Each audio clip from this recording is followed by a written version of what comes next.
கட்சி அண்ட் ஆளுநர் ஷானவாஸ் இது என்ன பஞ்சாயத்து அதை சொல்லுங்க. இப்போ எனக்கு இல்லைன்றது ஒரு வருத்தத்தை விட இந்த கட்சியில இன்னும் ஒரு 10 பேரை வந்து நம்ம சட்டமன்றத்துக்கு அனுப்ப முடியலையே, வேட்பாளராக்க முடியலன்ற வருத்தம் இது பன்மடங்கு அதிகம் தலைவருக்கு. ஷானவாஸோட செஞ்சிருப்பீங்க. அவர் என்ன சொல்றாரு, என்ன சொன்னார்? அன்றைக்கு இரவே போய் பார்த்தேன், நான் அறிவிச்சு அன்னைக்கு போய் இரவே போய் பார்த்தேன். பார்த்த உடனே அவர் வெளிப்படுத்துறது எழுச்சி தமிழர் என்ன பேசினார்னா, எங்களை பொறுத்த வரைக்கும் எங்களை இந்த கூட்டணியில இருந்து அப்புறப்படுத்தணும்னு நினைக்கிறாங்கன்னா சனாதன சக்திகள், நாங்கள் கூட்டணியில் இல்லைன்னா கூட பரவாயில்ல, 4 சட்டமன்ற உறுப்பினரும் அவருடைய விருப்பத்திற்கு எதிராகவோ அல்லது வந்து அவர் என்ன வந்து அரசியல பேசுறாரோ அதை கடந்து வந்து எதையுமே செய்யலன்றதான் வந்து வெளிப்படையான உண்மை. இதுக்கு இந்த தேர்தல் வந்து ரொம்ப சாதகமான சூழல் இருக்கு. அப்படியே அவரோட குரல் எப்படி இருக்குன்னு உங்களுக்கு தெரியும், ஒரு அழுத்தமான குரல். கேட்கலாமா வேணாமா அதை மட்டும் சொல்லுங்கன்னாரு. இந்த காரணத்திற்காக இவர்கள் வேண்டான்னு முடிவெடுக்கல. அவர் முடிவெடுத்தது, அவர் சொல்றதை வந்து முழுக்க முழுக்க நான் வந்து நம்பிக்கையோட இருக்கேன். ஆனா எனக்கு நான் தனிப்பட்ட முறையில கேட்டபொழுது அவர் ஒரே விஷயம் சிம்பிளா சொன்னாரு. அந்த லிஸ்ட் நீங்க பாத்தீங்க? நானே பார்த்தேன். அந்த லிஸ்ட்ல உங்க பேர் இருந்தது, ஷானவாஸ் பேர் இருந்தது. இந்த பட்டியல இருந்து இன்னொரு பட்டியலுக்கு கேப். இதுக்கு நடுவுல யாராவது வந்து அவருக்கு அழுத்தம் கொடுத்து? இல்ல, வாய்ப்பு இல்ல.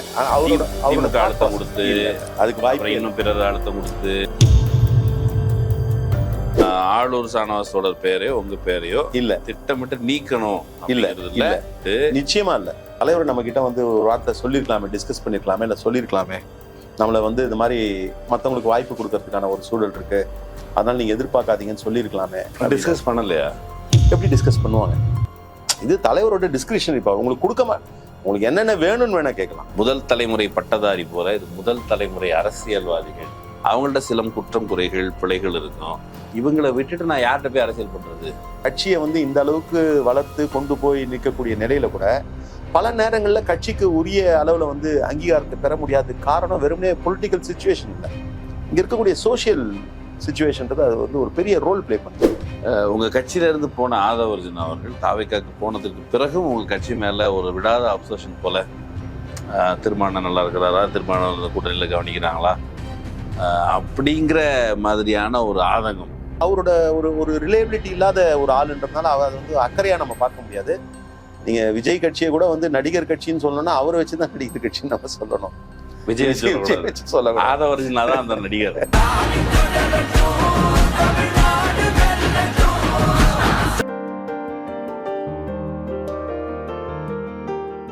வணக்கம் நண்பர்களே, இது அரண்சை. நான் மகிழ்ச்சி. நாம் சந்திக்க போகின்ற சிறப்பு விருந்தினர் விடுதலை சிறுத்தைகள் கட்சியின் துணை பொதுச்சாளர், முன்னாள் சட்டமன்ற உறுப்பினர் தோழர் SS பாலாஜி. தோழர் வணக்கம். வணக்கம் தோழர்.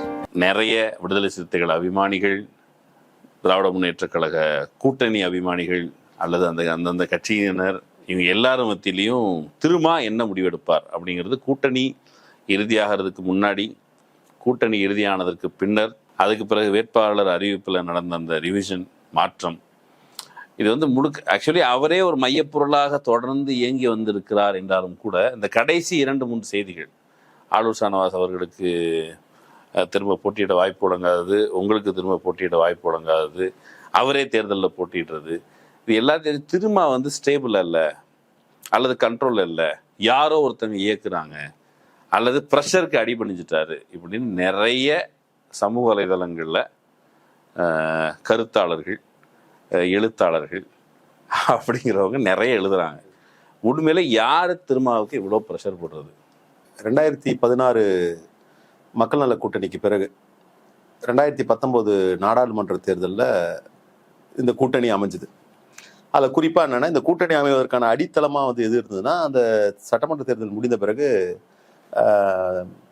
மாநில சுயாட்சி மாநாடு வந்து ராயப்பேட்டாவில் போட்ட பொழுது மக்கள் நல கூட்டணியில் இருந்த இயக்கங்களும், அன்றைக்கு வந்து கூட்டணியே இல்லைனாலும் திமுகவினுடைய தலைவராக இருந்த இன்றைய முதலமைச்சர் அண்ணன் MK ஸ்டாலின் அவர்களை அழைச்சி வந்து பண்ணோம். அதுக்கு பிறகு இந்த கூட்டணி வந்து உருவாச்சு. அந்த 19 தேர்தலுக்கு முன்பாகவே ஏன் உடையலைன்னு சொல்லி ரொம்ப நாள் கேட்டுருக்கேன். ஆமா, அப்போ அதில் தான் வந்து முதல்ல என்ன பண்ணாங்க, ஒரு புதுச்சேரியில் வந்து ஒரு உள்ள இன்டர்னல் கூட்டத்தில் பேசினதை வந்து அதை பெருசுப்படுத்தி தலைவரை வந்து ஏதோ இந்துக்கள்னு அவங்க சொல்ற மொழியில அவர்களுக்கு எதிரானவர்னு ஒரு கட்டமைப்பு வந்து உருவாக்குனாங்க. அப்போ ஒன்று சொன்னாரு, நாங்கள் வந்து இந்த கூட்டணி வந்து எந்த வகையிலும் பாதிக்கிறதுக்கு விட மாட்டேன்ற மாதிரி பேசினாரு. அதுக்கு பிறகு தொடர்ச்சியா 2021 சட்டமன்ற தேர்தலுக்கு முன்பாக வந்து அவர் ஒரு காணொலியில பேசுனதை வச்சு ஒரு பிரச்சனையை ஈடுபடுத்திட்டாங்க. அதை வந்து எதிர்த்து வந்து அவர் வந்து ரியாக்ட் பண்ணது தான் பெரிய விஷயம். திருப்பி அடிக்க ஆரம்பிச்ச உடனே தான் நீங்க வந்து ஊர் தோறும் போய் மனுவை போய் கொடுத்தோம், எல்லாம் பண்ணோம் போனோம், அப்படியே எல்லாம் கோயம்பேடு பஸ் டோட்டல் ஸ்டாண்ட்ல பயணிகளுக்கு இறங்கி கொடுத்தாரு, டோட்டலா ஆஃப் ஆயிட்டாங்க. அப்பொழுது கூட இது ரொம்ப பெரிய பிரச்சனையாகும் போது புதுச்சேரியிலே தான் பேசினாரு எழுச்சி தமிழர். என்ன பேசினாருன்னா, எங்களை பொறுத்த வரைக்கும் எங்களை இந்த கூட்டணியில இருந்து அப்புறப்படுத்தணும்னு நினைக்கிறாங்கன்னா சனாதன சக்திகள், நாங்க கூட்டணியில் இல்லைன்னா கூட பரவாயில்ல, ஆனா நாங்க இந்த கூட்டணிக்கு தான் வந்து ஆதரவு தெரிவிப்போம், அதாவது தேர்தலில் வந்து நாங்க போட்டியிடலனா கூட பரவாயில்ல என்கின்ற அளவுக்கு வந்து அவர் வந்து ரொம்ப தீவிரமா செயலாற்றினார். 2019 சனாதன ஒழிப்பு மாநாடுன்னே போட்டோம் நம்ம. இப்படி இவர் வந்து செயல்பட்டு வரும்போது ஒவ்வொரு காலகட்டத்திலும் வந்து விடுதலை சிறுத்தைகள் கட்சியை குறி வச்சு, இன்னும் குறிப்பா தலைவர் எழுச்சி தமிழர் குறி வச்சு அவங்க செய்யற காரியங்கள் எல்லாமே என்னன்னா, நடவடிக்கைகள் எல்லாமே என்னன்னா, இந்த கூட்டணியை சிதைத்து விட வேண்டும். ஒரு யாருக்காக திரும்பவும் விடுதலை சிறுத்தைகளோ எந்த மக்களுக்காக போராடி கொண்டிருக்கிறதோ, யாருடைய நலன்களுக்காக போராடி கொண்டிருக்கிறதோ, இப்போ யாருன்னா நான் ஒரு குறிப்பிட்ட சமூகம் அப்படிங்கிற முறையில் சொல்லலை, இப்போ அந்த மக்களிடமிருந்து அந்நியப்படுத்துவது இல்லை உங்களுக்கு வேற ஏதோ நோக்கத்திற்காக, இப்போ நீங்கள் வந்து இந்த சமூக நீதி கோரிக்கை அமலாகலை, அதனால் நீங்கள் திமுக கூட்டணியை விட்டு வெளியே வாங்க இப்படிங்கிறது வந்து மக்கள் நலன் முதன்மை அல்ல, கூட்டணி விட்டு வெளியேற்றுறது தான் அஜெண்டா. அவங்க வெளியில எடுக்கணும்னு நினைக்கிறதுக்கான காரணம் என்னன்னா, இங்க கிங் பின்னா இருக்கிறது வந்து எழுச்சி தமிழர் தான். அதுல இன்னும் கூட குறிப்பிட்டு நான் சொல்லணும்னு நினைக்கிறது என்னன்னா, சனாதனத்திற்கு எதிராக போராடக்கூடியவர்கள் யார் என்பதை ஒரு அதற்கான ஒரு முத்திரையா வந்து இவர் இருக்காரு. இப்ப இவர் திமுக கூட்டணியில் இருக்கிறதுக்கான அடிப்படை காரணமே எவ்வளவோ செயல்படக்கூடிய தன்மையில, அரசினுடைய செயல்பாட்டு தன்மையில மாறுபட்ட கருத்துக்கள் இருக்கலாம். ஆனா சனாதன எதிர்ப்புன்னு வரும்பொழுது உறுதியா இருக்கக்கூடியது இந்த கூட்டணி தான். கூட்டணி தலைமை தாங்கக்கூடிய திமுகன்றத உறுதியா இருக்காரு. அப்ப அவங்களுடைய நோக்கம் என்னன்னா, இவரை அங்கிருந்து நகர்த்திட்டா அந்த ஒரு முத்திரை இல்லாம போயிடும்ன்றது ஒரு பெரிய காரணமா இருக்கு. அந்த கூட்டணியை காப்பாற்றியே ஆக வேண்டும் என்கிற வரலாற்று தேவை, அப்படி ஒரு தேவை இருக்குதா? நீங்க ஏன் முட்டு கொடுக்குறீங்க? திமுகவுக்கு தொடர்ச்சியா முட்டு கொடுக்குறீங்க. அது மட்டும் இல்ல, ஒரு 4 சட்டமன்ற உறுப்பினர்களை விடுதலை சிறுத்தைகள் கட்சி தயார் செய்து அவர்கள் வெற்றி பெற்று அனுப்பி வச்சார். அவங்களும் கூட திமுக முட்டு கொடுக்குறாங்க. இந்த கட்சி வந்து திமுக முட்டு கொடுக்குறதா இருக்குது அப்படிங்கிற கேள்விதான். சனாதன சக்திகிட்ட இருந்து தமிழ்நாட்டை காப்பாற்றுவதற்காக எடுக்கக்கூடிய முயற்சியில உடன் இருக்கணும். அதுல வந்து அந்த முயற்சி வந்து முழுமையா முன்னெடுக்கணும்னு தான் பார்க்கணும். ஒண்ணு. ரெண்டாவது, எந்த நிலையிலும் நேற்றைக்கே கூட வந்து அவருடைய பேட்டியில சொன்னாரு, 4 சட்டமன்ற உறுப்பினரும் அவருடைய விருப்பத்திற்கு எதிராகவோ அல்லது வந்து அவர் என்ன வந்து அரசியல பேசுறாரோ அதை கடந்து வந்து எதையுமே செய்யலன்றதான் வந்து வெளிப்படையான உண்மை. இவங்க இப்படி தொடர்ந்து முயற்சி எடுத்துட்டு வந்திருக்கக்கூடிய நிலையில எழுச்சி தமிழருக்கு வந்து கட்சியை நடத்துறதுல அவருக்கு வந்து அவருக்கான ஒரு பாணி இருக்கு, இல்ல அவருக்கான ஒரு பார்வை இருக்கு.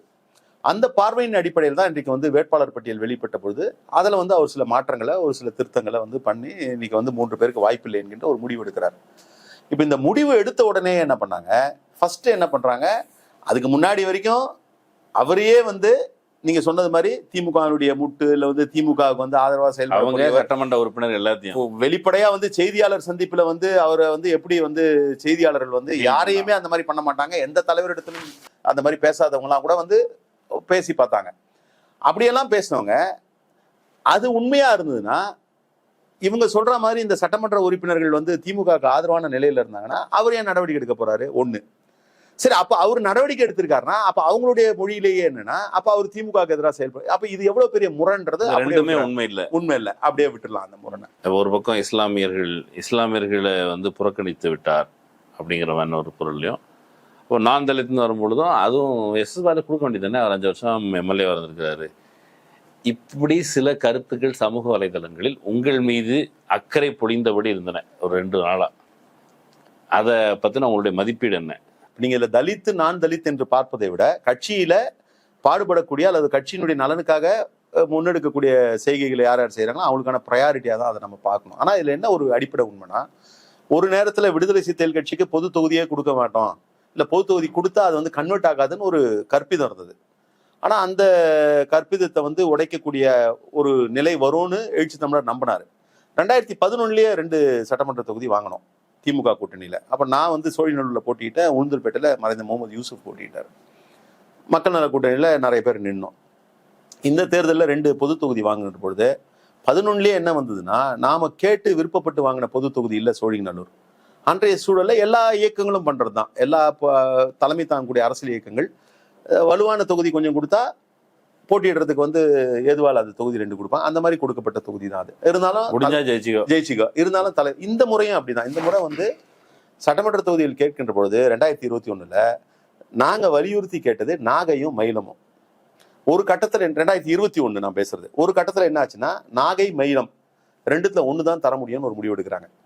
அப்போ எழுச்சி தமிழர் என்கிட்ட பேசும்பொழுது என்ன சொன்னார்னா, அது மாதிரி ரெண்டுத்துல ஏதாவது ஒன்று தான் சொல்றாங்க, என்ன பண்றதுன்னு தெரியலன்னு அப்போ வந்து கேட்டாரு, டிஸ்கஸ் பண்ணார். கேட்டார்ன்றதோட தகவலை சொல்றாரு. அப்ப நான் சொன்னேன், நீங்க வந்து இஸ்லாமியர் ஒருத்தருக்கான தொகுதி வந்து நம்ம பெறது தான் ரொம்ப முக்கியமா இருக்கும். அதனால வாய்ப்பு இருந்ததுன்னா ஒரு தொகுதி மட்டும் கூட நாகை வாங்கிட்டு நான் தான் அவர்கிட்ட வெளிப்படுத்துறேன். இன்னொரு தொகுதியை வந்து நம்ம அதையும் தனி தொகுதியா கூட எடுத்துக்கலாம் வேணும்னா அப்படின்ற மாதிரி ஒரு விஷயத்த சொல்றேன். அவர் அப்படியே யோசிச்சாரு. அப்புறம் கொஞ்ச நேரம் கழிச்சு நானே என்ன பண்ணேன், மெல்ல ஒரு விஷயத்த சொன்னேன் அவர்கிட்ட. இந்த தேர்தல் 2021 தேர்தல் வந்து ஒரு நல்ல தேர்தல், நல்ல கூட்டணி எல்லாம் செட் ஆயிருக்கு.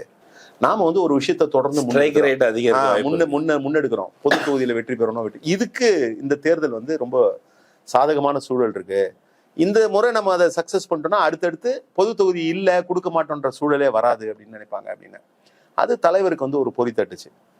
அப்புறம் போனாருங்க, வேற எந்த தொகுதியும் இல்லைன்னும் பொழுது இறங்கி அங்கிருந்து இறங்கி எனக்கு வந்து அலைபேசியில் அழைக்கிறாரு. திருப்பூர் கேட்கலாமான்றாரு. அப்போ நான் சும்மா இல்லாமல் என்ன பண்றேன், திருப்பூர் இடைத்தேர்தலில் திமுக ஜெயிச்ச தொகுதி கொடுக்க மாட்டாங்கன்றேன். அப்படியே அவரோட குரல் எப்படி இருக்குன்னு உங்களுக்கு தெரியும், ஒரு அழுத்தமான குரல். கேட்கலாமா வேணாமா அதை மட்டும் சொல்லுங்கன்னாரு. ஆனால் கேளுங்கன்னு. அப்புறம் கேட்டாங்க, கொடுத்தாங்க.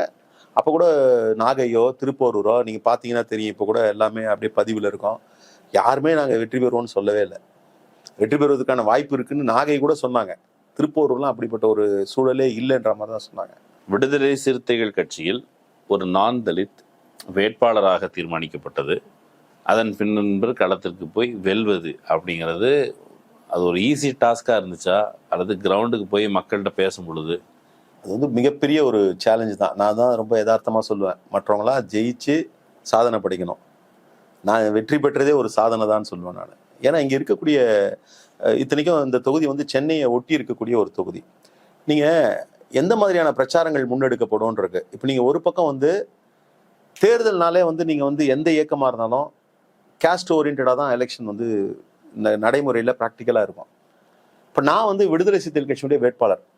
நான் வந்து ஏற்றுக்கொண்ட கொள்கை, அம்பேத்கரிய கொள்கை, இதெல்லாம் கரெக்டு. கட்சி தோழர்களுக்கு வந்து அதெல்லாம் தெரியும் போவோம்.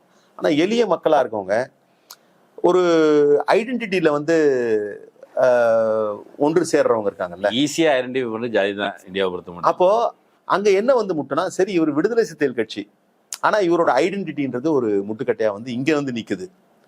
அந்த பக்கம் என்ன நிற்குதுன்னா, இவர் வந்து ஐடென்டிட்டி வேணா நம்ம ஐடென்டிட்டியா இருக்கலாம், ஆனா இவர் நிக்கிறது விடுதலை சிறுத்தைகள் கட்சி. அப்போ ரெண்டு சைடும் பின்னடைவுல தான் வந்து களத்தை சந்திக்கக்கூடிய நிலையில இருக்கும். அதுக்கப்புறம் வந்து அங்க எந்த மாதிரியான பணிகளை முன்னெடுக்கிறோம், எந்த மாதிரியான வியூகங்களை வகுக்கிறோன்றது தான் வந்து உங்களுக்கு வந்து தேர்தலில் வந்து வெற்றியை வந்து கொடுக்க முடியும். அந்த வகையில் அது பெரிய சேலஞ்சு தான். நீங்க அந்த சேலஞ்சை வந்து மீறினதுக்கு வந்து காரணம் அன்றைக்கு இருந்த பொலிட்டிக்கல் சுச்சுவேஷன் ஒரு முக்கிய காரணம். அதுக்கேற்ற மாதிரி திமுகவினர் வந்து அதை வந்து எப்படி அங்கே வந்து பணியை முன்னெடுத்தாங்க. எங்கள் கட்சி தோழர்கள், எங்களுக்கு கட்சியோட ஸ்ட்ரக்சர் வந்து மிக வலிமையாக இருந்தது. இதெல்லாம் தான் காரணமாக இருந்தது. நீங்கள் சொன்னது ரொம்ப ரொம்ப சரி. இது வந்து பெரிய இது. நீங்கள் அதை இன்னும் சொல்ல போனால் அந்த 2 தொகுதி உடைச்சதுனால தான் இன்னைக்கு எந்த தயக்கமும் இல்லாமல் பொது தொகுதியில் வந்து வழங்கக்கூடிய ஒரு நிலை வந்திருக்கு. இல்லை, இப்போ உங்களுக்கு கிரவுண்டுக்கு போய் உங்களுக்கு ஏதாவது எதிர்ப்பு பெரிய, அதாவது எந்த மாதிரியானன்னா, சென்னையை ஒட்டி இருக்கக்கூடிய பகுதி தான் 2-3 ஊராட்சிகளில் பிரச்சாரத்துக்கே உள்ள வரக்கூடாதுன்ற மாதிரியான நிலையெல்லாம் இருந்தது. இன்னும் சொல்ல போனால் தேர்தல் முடிகிற வரைக்கும் எந்த நேரத்தில் எங்கே வந்து ஒரு கலவரம் ஏற்படும், இல்லை வந்து தாக்குதல், தேர்தல் நடக்குமான்ற அச்சமே எனக்கு வந்து தேர்தல் முடிகிற வரைக்கும் இருந்தது. உள்ளபடியே அது கோவிட் நேரம் அப்படின்றது தான் ஒரு பெரிய சாதகமாக இருந்தது. தவிர மற்ற நேரம் 2021 மட்டும் அந்த கோவிடினுடைய தாக்கம் இல்லை என்று சொல்லியிருந்தா உண்மையிலேயே இந்த தேர்தலே நடந்து முடிந்த மாதிரி நடந்திருக்குமான்னு தெரியல எனக்கு. திருப்பூர் தொகுதியுடைய தேர்தல் இப்போ இன்னைக்கு வந்து அந்த சூழல் மாறி இருக்கு. 5 ஆண்டுகள் சட்டமன்ற உறுப்பினராக பணியாற்றிருக்கீங்க. அப்படிங்கிற பொழுது அங்கே லோக்கலில் எந்த தொகுதி, எந்த வார்டில் உங்களை அனுமதிக்க மாட்டேன்னு சொன்னாங்களோ அல்லது பிரச்சனைன்னு சொன்னாங்களோ, இப்போ இந்த 5 ஆண்டுகள் அந்த பிரச்சனை சுமூகமாயிடுச்சா, அல்லது சுமூகமானதுக்கு நீங்கள் என்ன பண்ணீங்க? நான் அதுதான் சொல்ல வந்தேன். எந்த ஊராட்சியில் வந்து என்ன விடலையோ அந்த ஊராட்சியில் இருக்க மக்களே பல்வேறு பிரச்சனைகளுக்கு என் இடத்துல வந்து அதெல்லாம் வந்து நம்ம வந்து தீர்த்து வச்சிருக்கோம். அங்கே வந்து ஒரு ஆக்கிரமிப்பு பிரச்சனை இருந்தது, அதை தீர்த்து வச்சிருக்கோம். இன்னும் கூட குறிப்பாக சொல்லணும்னா, ஒரு பேரூராட்சியோட துணைத் தலைவர் திமுக சார்ந்தவர், அவர் ஒரு நாள் என்கிட்ட வந்து அழைச்சிட்டு வர்றாரு. ஒரு 10-20 பேர் அழைச்சிட்டு வர்றாரு. அழைச்சிட்டு வந்து என்ன சொல்றாருன்னா, நெடுஞ்சாலைத்துறை வந்து இவங்களெல்லாம் வந்து எவிக்ஷன் பண்ணுறதுக்கு நோட்டீஸ் கொடுத்துருக்காங்க. ஒன்றும் இல்லை, ஒரு 15 நாள் டைம் வேணும் அவங்களுக்கு, கொஞ்சம் அந்த பொருளெல்லாம் எடுத்து உள்ளே வச்சுப்பாங்க அப்படின்னாங்க. உடனே நான் என்ன பண்ணேன், அவங்கள கூப்பிட்டு, சரி ஒரு லெட்டர் எழுதுங்க, எனக்கு இந்த மாதிரி இந்த நோட்டீஸை காட்டுங்க. அவங்களுக்கு நோட்டீஸ் கொடுத்துருந்தாங்க. அந்த நோட்டீஸை பார்த்தா அது வந்து ஏதோ ஒப்புக்கு வழங்கின மாதிரி தேதியை வந்து ஏதோ ஒரு ஒரு ஒரு கோழிக்கு இருக்கிற மாதிரி ஒரு கிறுக்கல் போட்டு யாருக்கு கொடுக்குறாங்கன்னு ஒரு ஒரு முறையா இல்லைன்னு வச்சுங்களேன். அந்த நோட்டீஸ் குழப்பமா அந்த நோட்டீஸ் அதை பார்த்த உடனே எனக்கு ஒரு பொறி தட்டுச்சு. நீங்க எழுதுங்கன்னு மாதிரி நோட்டீஸ்லாம் கொடுத்தாங்க. சரியா முறையா சர்வ் பண்ணலன்னு சொல்லி எழுதி கொடுங்கன்னு. உடனே கலெக்டருக்கு அங்கே வந்து ஃபோன் போட்டேன். சார் நீங்க எவிக்ஷன் பண்றீங்க, எவிக்ஷனுக்கு அகேன்ஸ்டா நான் இல்லை, மக்களும் எவிக்ஷனுக்கு அகேன்ஸ்டா இல்லை, எவிக்ஷன்லாம் ஓகே. நாளைக்கு யாருன்னா அதை கோர்ட்டுக்கு போனாங்கன்னா நீங்க தான் உங்களை தான் புல் அப் பண்ணுவாங்க. அதனால இது கொஞ்சம் டைம் கொடுங்க அதுக்கு. அதோடு இல்லாமல் அவங்க வந்து ஏதோ சில பேர் கொஞ்சம் டிஸ்பியூட் சொல்கிறாங்க, சரியாக வந்து அளக்கலன்னு மெஷர்மெண்ட்டுக்கு வந்து கொஞ்சம் சொல்லுங்க சார்னு. அதெல்லாம் அவர் உத்தரவிட்டார். முதல்ல வந்து என்ன பண்ணாருன்னா, அது உத்தரவிட்ட உடனே எல்லாம் முடிஞ்சு ஒரு 10 நாள் கழிச்சு அதே போனவங்களே எல்லாம் மொத்த பேரும் வந்தாங்க. ரொம்ப நன்றிங்க, பழைய அலைன்மெண்ட்டோட எங்களுக்கு இன்னும் கொஞ்சம் இடம் தப்பிச்சிருக்கு, எந்த பிரச்சனையும் இல்லைன்னாங்க. அவங்கள எல்லாம் அனுப்பிட்டு அழைச்சிட்டு வந்தவர் வந்து கொஞ்சம் நெகிழ்ச்சியாக வந்து என்கிட்ட சொன்னார், உள்ளபடியே எனக்கு பெரிய மரியாதை செஞ்சிட்டீங்க அப்படின்னாரு. என்னங்க என்ன, நான் வந்தவங்க யாருன்னு நான் கூட கேட்கல. வந்தவங்க எல்லாம் பாட்டாளி மக்கள் கட்சி அடையாளத்தில் இருக்கவங்க, என்ன சொல்லப்போனால் சில பேர் அதை பாட்டாளி மக்கள் கட்சியில் இயங்கக்கூடியவங்க. இவங்கெல்லாம் வந்து நான் உங்களுக்கு தேர்தல் வேலை பார்க்கும்போது என்னை அவ்வளவு கொச்சப்படுத்தி பேசினாங்க. ஆனால் இன்னைக்கு அவங்களாம் வந்து என்னை வாழ்த்துறாங்க, என்னை வந்து ரொம்ப மகிழ்ச்சியாக பார்க்குறாங்க. நீங்கள் இவருக்கு வேலை செஞ்சது வந்து உள்ளபடியே எங்களுக்கு வந்து ரொம்ப மகிழ்ச்சியாக இருக்குன்னு சொல்லிட்டு, இதை வந்து ஒருவேளை நாங்கள் விரும்பி ஒருத்தருக்கு வாக்களிச்சிருந்தோன்னா அவர் சட்டமன்ற உறுப்பினர் ஆயிருந்தாருனா கூட இந்த பிரச்சனையை புரிஞ்சுக்கிறதுக்கே அவருக்கு எவ்வளோ நேரம் ஆயிருக்குன்னு தெரியாதுன்னாரு. அப்போ இந்த மாதிரியான ஒரு சேஞ்சஸ் வந்து அங்கே கொண்டு வந்திருக்கோம். ஃபிஷர்மேன் செக்மெண்ட்டில் நமக்கு வாக்களிக்கல, ஆனால் ஃபிஷர்மேன் செக்மெண்ட்டில் வந்து நீங்கள் நிறைய பண்ணியிருக்கோம் இந்த மாற்றங்கள். அடுக்குமாடி குடியிருப்புகள் பகுதியிலலாம் வந்து பெருசாக ஓட்டு போடவே வரல. ஆனால் அடுத்தடுத்து உள்ளாட்சி தேர்தலையும் நான் அவர் இடத்துல போய் பேசி நிறைய வாக்குப்பதிவு நடந்தது. நாடாளுமன்ற தேர்தலில் ரிஃப்ளெக்ட் ஆயிருக்கு. எல்லாமே வந்து ஈஸ் பண்ணியிருக்காங்க. இப்போ இந்த ஈஸ் பண்ணியிருக்கீங்களா? ஆமாம், இது வந்து ஒரு ப்ராசஸ். ஆமாம். இப்போ வெளியில இருந்து இந்த சாதி கட்டமைப்பை பார்க்கும் பொழுது பாருங்க எல்லாரும் சமமா இருங்க அப்படின்னு சொல்லிட்டு அது ஈஸி அப்படின்னு தோணலாம். பட் ஆனால் அதே ஒரு லட்சியமாக கொண்டிருக்கிற கட்சி அது வேலை செய்யும் பொழுது it's a process, it takes time அப்படிங்கிற யதார்த்தம் வந்து புரியுது. மக்களுக்கு அந்த அனுபவத்தை கொடுக்கணும். நீங்க ஒரு ஆக்சுவலி இந்த விஷயம் இந்த குறிப்பிட்ட சப்ஜெக்டை பத்தி நான் தனியா அவங்கள்ட்ட ஒரு நாள் நேர்காணல் கண்டிப்பா விரிவா கண்டிப்பா. ஆனா இந்த சப்ஜெக்ட் இப்போ இருக்கிற சப்ஜெக்டுக்குள்ள வந்துடுறேன். இப்போ ஆளூர் ஷானவாஸ் தோழரை வச்சு ஒரு பெரிய டிஸ்கஷன் நடந்துச்சு. அது ஒரு மிகப்பெரிய சர்ச்சையாச்சு. அவர் ஒரு பேட்டி கொடுக்க, அதுக்கு பிறகு தோழர் திரும்ப வந்து ஒரு லைவ் போட, அதுக்கு பிறகு இன்னொரு பேட்டி வர, அப்புறம் வேற சிலர் உங்க கட்சிக்குள்ளேயே வந்து நிறைய பேட்டிகள் வெளியிட, சில ட்விட்டர் வலைதளங்களில் பதிவு, நிறைய பேர் திட்டிக்கிட்டு இருந்தாங்க. முதல்ல உங்க கட்சிக்காரங்க, கட்சி அண்ட் ஆளூர் ஷானவாஸ் இது என்ன பஞ்சாயத்து அதை சொல்லுங்க. அவருக்கு நான் என்ன பர்சனலாக அண்டர்ஸ்டாண்ட் பண்றேன்னா, அவருக்கு வந்து இந்த டிஜெக்ஷன் ஒன்று இருக்குல்ல, ஒன்று வந்து அவர் எதிர்பார்த்தது நியாயம் தான், கிடைச்சிருக்கும். நீங்களும் எதிர்பார்த்திருப்பீங்க, நானும் எதிர்பார்த்தேன். அதுதான் சொல்ல, அந்த டிஜெக்ஷனை வந்து எடுத்துக்கொள்ளக்கூடிய நிலைன்னு ஒன்று இருக்கு.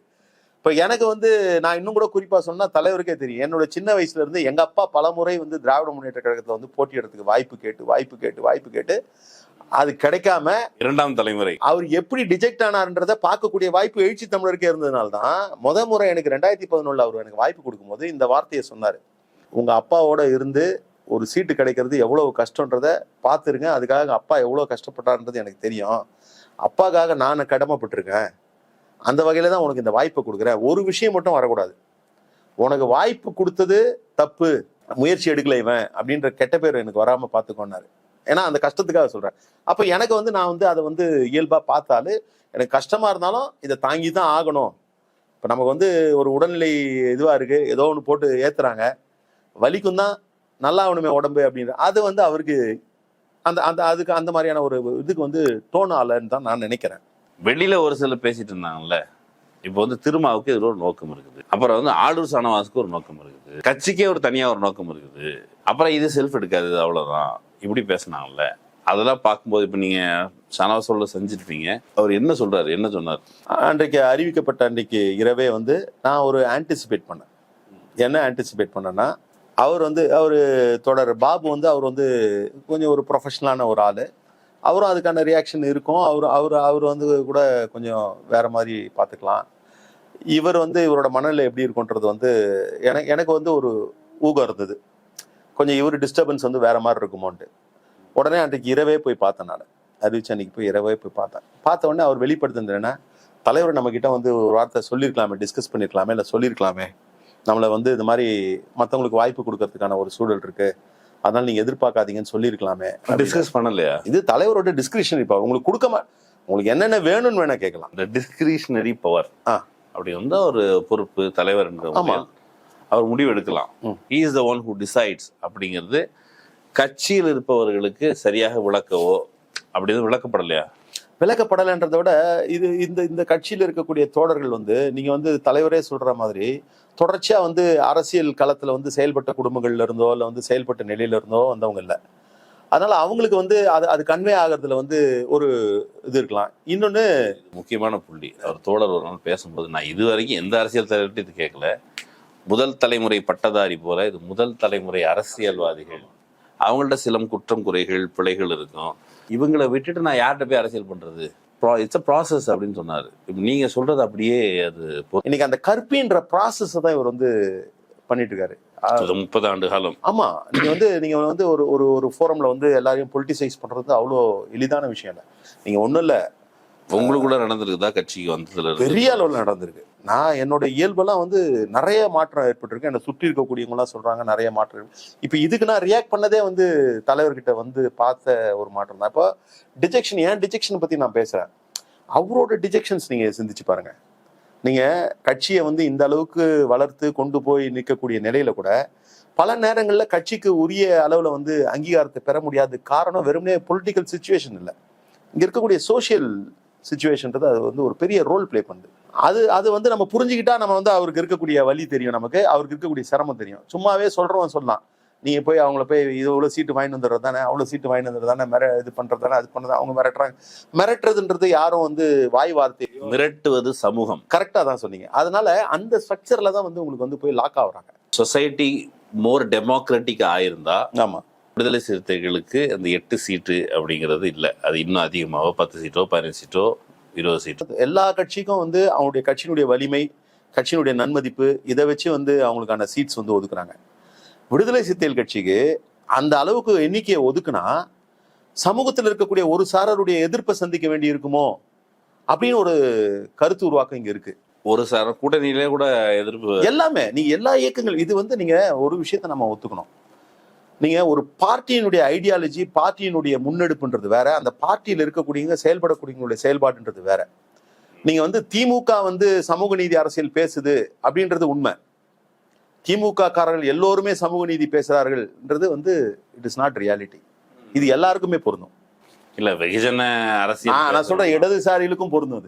ஆமா, வெகுஜன அரசியல்னு வந்ததுக்கு நான் பார்த்திருக்கேன். இடதுசாரியா வேட்பாளர்களா இருக்கிறவங்க வந்து சாதிய அடையாளத்தை பயன்படுத்தி துண்டறிக்கைகளை நான் பார்த்திருக்கேன். இதெல்லாம் இந்த சூழல்ல தான் வந்து அவர் வந்து போராடி வந்து இடங்களை பெற்று வர்றார். இப்ப எனக்கு இல்லைன்றது ஒரு வருத்தத்தை விட, இந்த கட்சியில இன்னும் ஒரு 10 பேரை வந்து நம்ம சட்டமன்றத்துக்கு அனுப்ப முடியலையே, வேட்பாளராக்க முடியலன்ற வருத்தம் இது பன்மடங்கு அதிகம் தலைவருக்கு. இந்த கவலை நம்முடைய தொண்டர்களுக்கு வர வேண்டும்.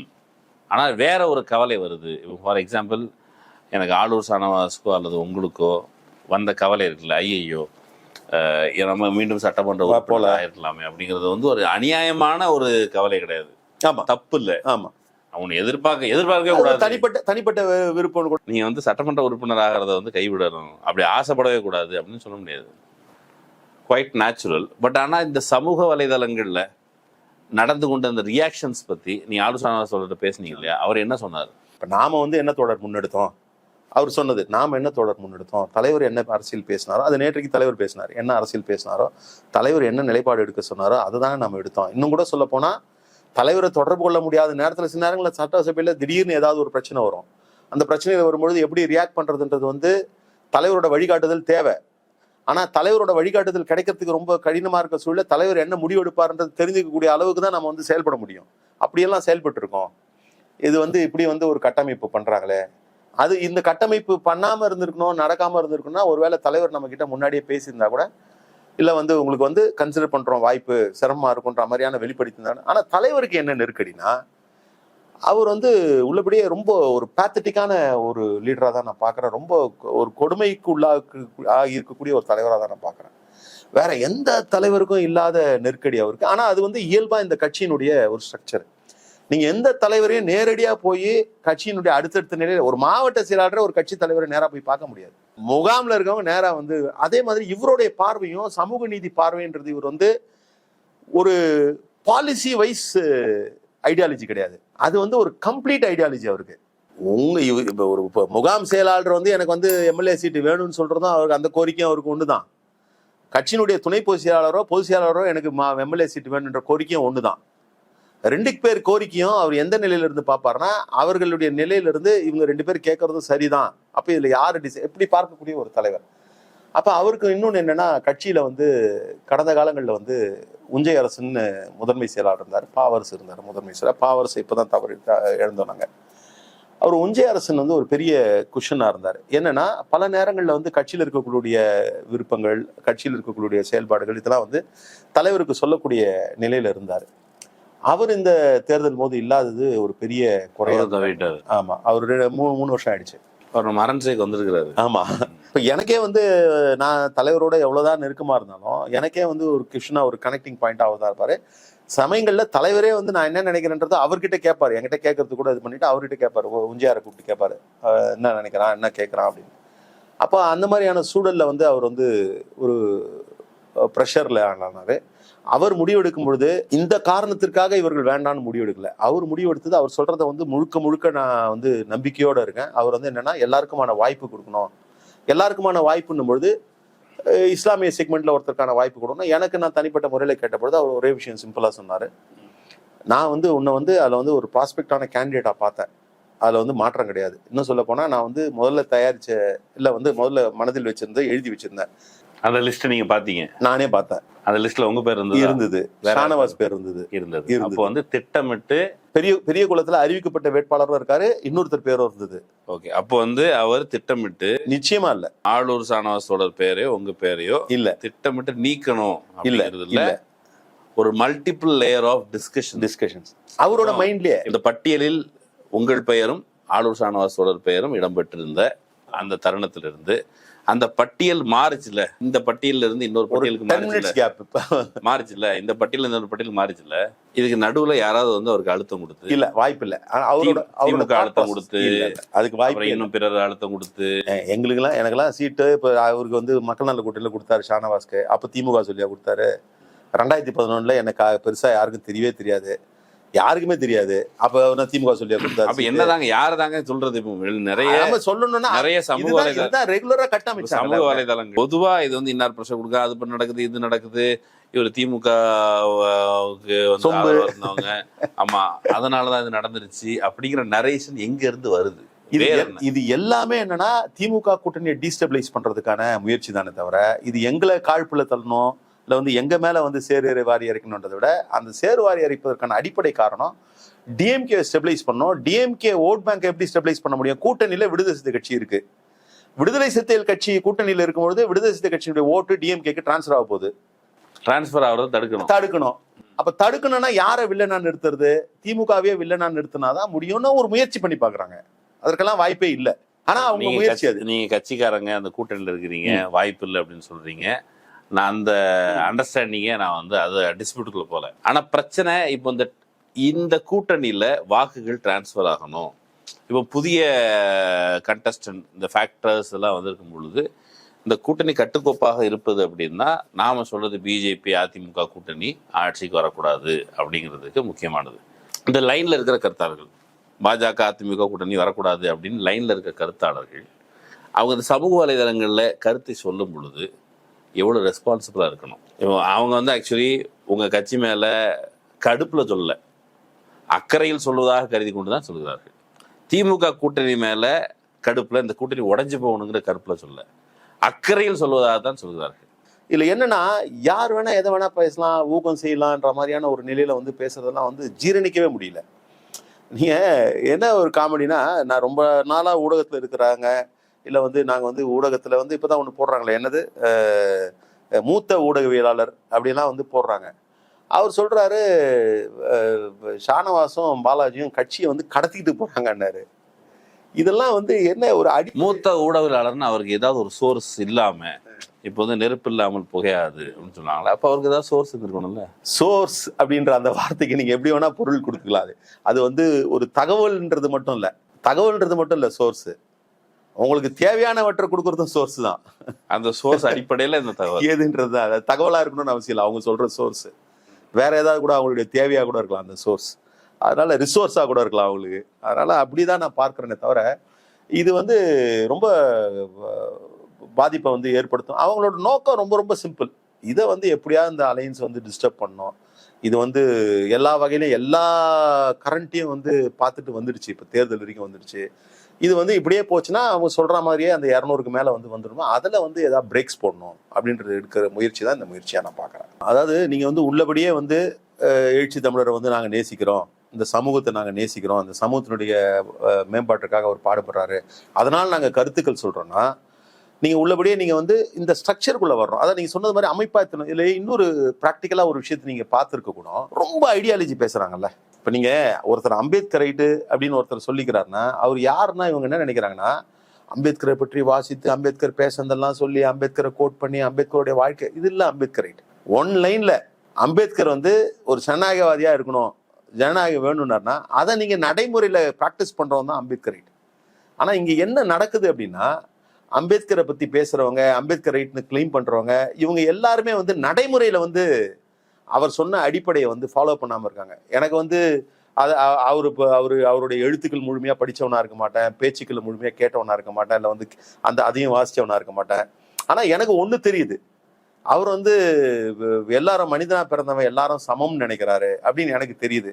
அதை வந்து என்னுடைய நடைமுறை வாழ்க்கையில வந்து நான் வந்து கடைபிடிக்கிறேன்னா அப்படிப்பட்டவங்க தான் அம்பேத்கர் ரைட்னும். இங்க அதே மாதிரி தான் இவங்க எல்லாரும் வந்து நாங்க வந்து சிறுத்தையினோ இல்லை வந்து நாங்க வந்து அம்பேத்கரை வந்து ஏற்றுக்கொண்டவர்கள் அதனால வந்து நாங்க விசிகே சப்போர்ட் பண்றோம்னு சொல்றவங்களோ அந்த லைன்ல இல்லாம எல்லா கருத்தியலும் எல்லா கருத்துக்களையும் பேசுறாங்க. ஆனா வந்து உண்மையிலேயே வந்து இந்த சமூகத்தின் மீதான அக்கறை இல்ல வந்து இந்த இயக்கத்தின் மீதான அக்கறை, தலைவர் மீதான அக்கறையோட செயல்படுறது இல்லை. அவங்க வந்து முதல்ல வந்து அந்த டிசிப்ளினுக்கு வரணும். நீங்க இன்னொன்னு கட்சி அடையாளத்தோட வந்து யார் வேணா அசோசியேட் அமைப்பாய் திரளும் டிசிப்ளின். ஆக்சுவலி ஒரு கட்சியில சேர்ந்து வேலை பார்க்கறது அப்படிங்கிறது ஒருவேளை எனக்கு ஒரு டேக் விழுதுருமோ, ஒருவேளை என்னுடைய சுயேட்சைத்தன்மை பாதிக்கப்பட்டுருமோ, நான் வந்து தனித்த நபராக இருக்கிறேனே அப்படின்னு ஒரு ஒரு அச்சம் வருதுல்ல. நான் ஏன் ஒரு கட்சியில் சேர்ந்து வேலை பார்க்கணும், அப்படி சுயேட்சையாக வந்துட்டு போறேன். அப்போ நீங்க அந்த லெவல்லே தான் நிக்கணும். அப்போ உங்களுக்கு வந்து என்னன்னா கட்சியினுடைய செயல்பாடு இல்லைன்னா உள்ள எந்த மாதிரியான அந்த கட்சியினுடைய செயல்படக்கூடிய தன்மையில இருந்து எடுக்கப்படக்கூடிய முடிவுகள், அந்த தலைவர் வந்து அவங்களுக்கு இருக்கக்கூடிய ஸ்பேஸ்ல எடுக்கக்கூடிய முடிவுகள், அதை வந்து நீங்க விமர்சனம் வைக்கக்கூடாது. உங்களுக்கு அவர் மேல நம்பிக்கை இருக்கா, நீங்க வந்து சப்போர்ட் பண்ணுங்க. நம்பிக்கை இல்லையா, அவர் எடுக்கிற ஒரு முடிவுல நம்பிக்கை இல்லையா, பொறுத்து இருந்து பாருங்க அவர் எடுத்த முடிவு சரியா தப்பான்னு. அப்ப நீங்க தவறுன்னு தெரிஞ்சிட்டீங்கன்னா திருப்பி நீங்க ஏன் டிசிஷன் எடுக்கிறீங்க, நீங்க உங்களுக்கு என்ன பொறுப்பு இருக்கு? விமர்சனம் கூடாது என்பதற்காக இல்ல, டெஃபினட்டா கிடையாது. நீங்க அது கூட இதுக்கும் எழுச்சி தமிழர் சொல்லியிருக்காரு, விமர்சனங்களை வைக்கக்கூடிய நோக்கம்ன்றது ரொம்ப ரொம்ப முக்கியம். சில பேர் அறியாமையில இந்த மாதிரி வைக்கிறாங்க, சில பேர் தெரிந்தே வந்து இந்த மாதிரியான விமர்சனம் வச்சு நம்ம மேல அவதூறு பண்றாங்க. அந்த விமர்சனங்களை நம்ம கணக்குல எடுத்துக்க வேணாம். இந்த அறியாமையில இருக்கிறவங்க விமர்சனம் தான் இன்னைக்கு வந்து பெரிய பிரச்சனையா இருக்கு. இந்த அறியாமையில வைக்கக்கூடியவர்கள் தான் வந்து இன்னைக்கு சமூக ஊடகங்கள்ல வந்து மிகப்பெரிய எண்ணிக்கையில இருக்காங்க. இவங்களோட ஒரு அறியாமை, இவங்களுக்கு வந்து ஒரு செய்தி தெரிஞ்சதுன்னா அது அந்த செய்தியில வந்து இருக்கக்கூடிய எல்லா கோணங்களும் இவங்க பார்த்து இருக்கிறாங்கன்னு உங்களுக்கு தெரியும். ஆங்கிலத்துல அதனால ஒரு அழகான ஒரு வார்த்தை சொல்லாடல் இருக்கு. நாம வந்து வியூனா ஒரு கருத்துன்றது கருத்துன்னு சொல்றோம், அங்க ஆங்கிலத்துல பாயிண்ட் ஆஃப் வியூன்னு சொல்றான். அது ரொம்ப முக்கியமான ஒரு வார்த்தை. இப்ப நான் எங்க இருந்து பார்க்கும்போது எனக்கு தெரியறது உங்களுக்கு தெரியல, நீங்க பாக்குறது எனக்கு தெரியல. அப்போ நான் எங்க இருந்து பாக்குறேன்னு இருக்கு.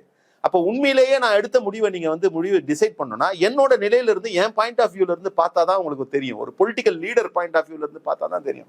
நீ எங்கேயோ ஒரு மூலையில உட்காந்துட்டு தலைவர் பாயிண்ட் ஆஃப் வியூ வந்து நீ எப்படி டிசைட் பண்ணுவ, தலைமை எடுக்கிற பாயிண்ட் ஆஃப் வியூ நீ எப்படி டிசைட் பண்ணுவேன்? அப்ப இந்த புரிதல் வரணும். இது ஒரு challenge. Again actually new age challenge, பெரிய சேலஞ்ச். இந்த சோஷியல் மீடியால வந்து இது ஒரு பெரிய சேலஞ்ச். இந்த பெர்செப்ஷன் முக்கியம் அப்படிங்கிறது இந்த சமூக ஆர்வலர்கள், மூத்த பத்திரிகையாளர்களுக்கு இந்த எலெக்ஷன் தமிழ்நாட்டுக்கு எவ்வளவு முக்கியம்? 2026 எலெக்ஷனை பொறுத்தளவு பிஜேபி அவங்க எவ்வளவு டெஸ்பரேட்டா இருக்கிறாங்க அப்படிங்கிற பொழுது இந்த பெர்செப்ஷன் வார்ல பொறுப்பெடுத்துக் கொள்ள அவங்க வேண்டியவங்க இல்லையா அந்த சமூக. அதாவது அவங்க எல்லாருமே வந்து எல்லாரையும் பத்தி விமர்சிக்கும் போது ஒரு விஷயத்த சொல்லுவாங்க, எல்லாருடைய நடவடிக்கைகளுக்கும் வந்து அவங்களே ஒரு கற்பிதம் கொடுப்பாங்க, ஒரு இதுதான் அதுக்கு காரணம்னு. ஆனா உண்மையிலேயே அவங்களுக்கு அந்த மாதிரியான ஒரு அசைன்மெண்ட் இருந்துதான் இதை பண்றாங்களோன்ற மாதிரி தான் நான் ஃபீல் பண்றேன். அவங்களுக்கு வந்து உள்ளபடியே வந்து ஒரு ரெஸ்பான்சிபிளா இல்ல வந்து அசைன்மெண்ட் இல்லாம கூட இருக்கலாம்ல. பட் இந்த கருத்தை சொல்லும் போது இந்த பெர்செப்ஷன், இந்த எலெக்ஷன் ரொம்ப ரொம்ப முக்கியமானது. அப்போ நம்ம வந்து ஜஸ்ட் லைக் டேண்ட்ரமா எதையாவது ஒன்று த்ரோ பண்ணிட்டு போகக்கூடாது.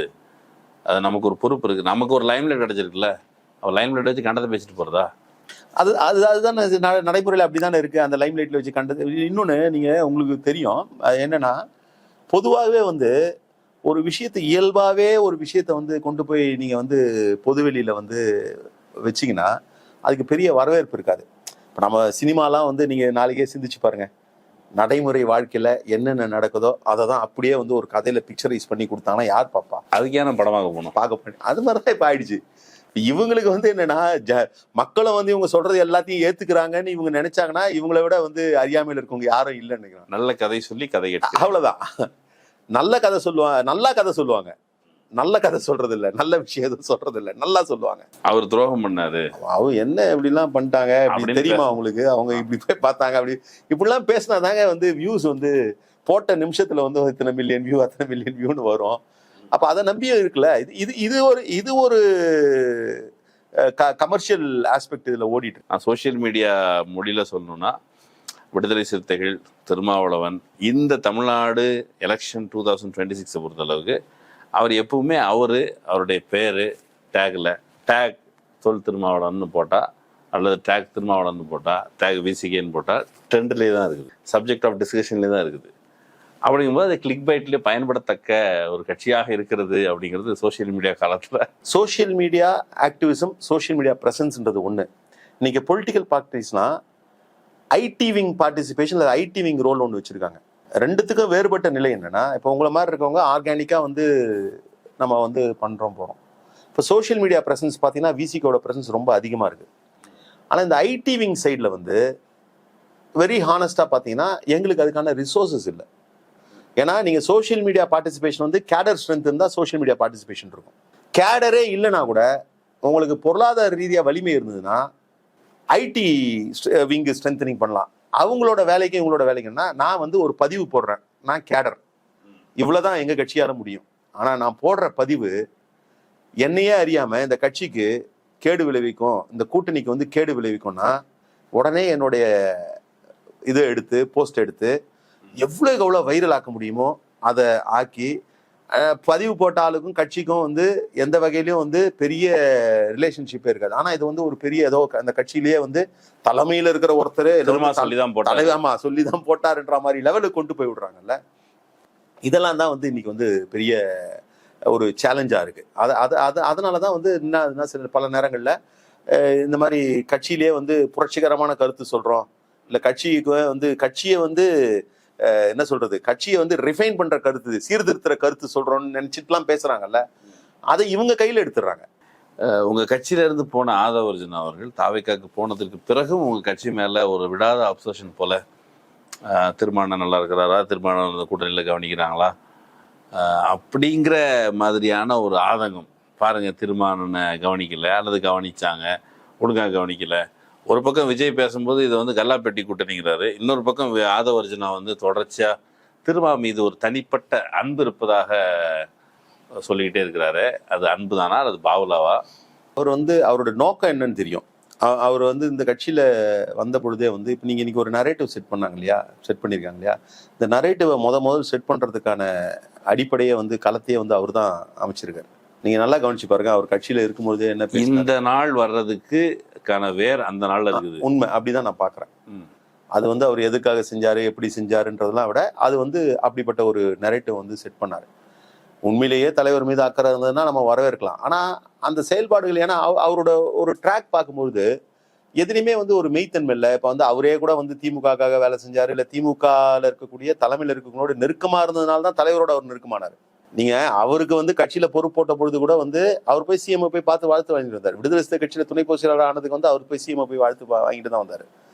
இன்னைக்கு அவர் எது வேணா பேசலாம். அப்போ அவரோட ஒரு ரிலேபிலிட்டி இல்லாத ஒரு ஆளுன்றதுனால அது வந்து அக்கறையா நம்ம பார்க்க முடியாது. ஒரு ஓட் பேங்க் வந்து இப்போ ஒரு ப்ராஸ்பெக்டா பாக்குறாரு விசிகேவை.